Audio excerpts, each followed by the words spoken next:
Mahuva town police દ્વારા English દારૂના ગેરકાયદેસર વેપાર સામે વધુ એક સફળ કાર્યવાહી હાથ ધરવામાં આવી હતી। અલગ અલગ બ્રાન્ડની ભારતીય બનાવટની ઇંગ્લિશ દારૂની નાની બોટલ નંગ 71 સાથે કુલ રૂપિયા 23,430નો મુદ્દામાલ ઝડપી પાડવામાં આવ્યો હતો। આજરોજ મહુવા ટાઉન પોલીસ સ્ટેશનનો સ્ટાફ પેટ્રોલિંગમાં હતો તે દરમિયાન બાતમી મળી હતી ફાતેમા સોસાયટીના નાકે એક ઈસમ શંકાસ્પદ હાલતમાં બેગ સાથે ઊભો છે। મળેલી બાતમીના આધારે પોલીસે તાત્કાલિક રેડ કરી હતી, જેમાં આસિકભાઈ સદરુદ્દીનભાઈ જમાણી નામનો ઈસમ ઇંગ્લિશ દારૂની બોટલો સાથે ઝડપાયો હતો।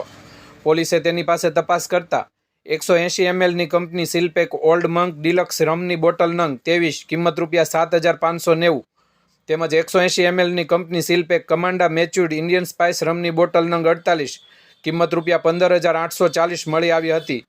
આ રીતે કુલ 23,430નો પ્રોહિબિશન મુદ્દામાલ જપ્ત કરવામાં આવ્યો હતો।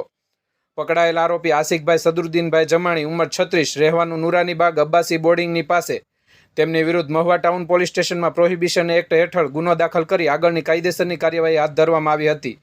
આ સમગ્ર કામગીરી પોલીસ ઇન્સ્પેક્ટર KS પટેલના માર્ગદર્શન હેઠળ અને Anaram head constable AK Pandya તેમજ પોલીસ કોન્સ્ટેબલ શંભુભાઈ લખમણભાઈ ડાભી તેમજ વિજયભાઈ બાબુભાઈ પંડ્યા અને રાજુભાઈ નાથાભાઈ પરમાર સહિત મહુવા ટાઉન પોલીસ સ્ટાફ દ્વારા કરવામાં આવી હતી।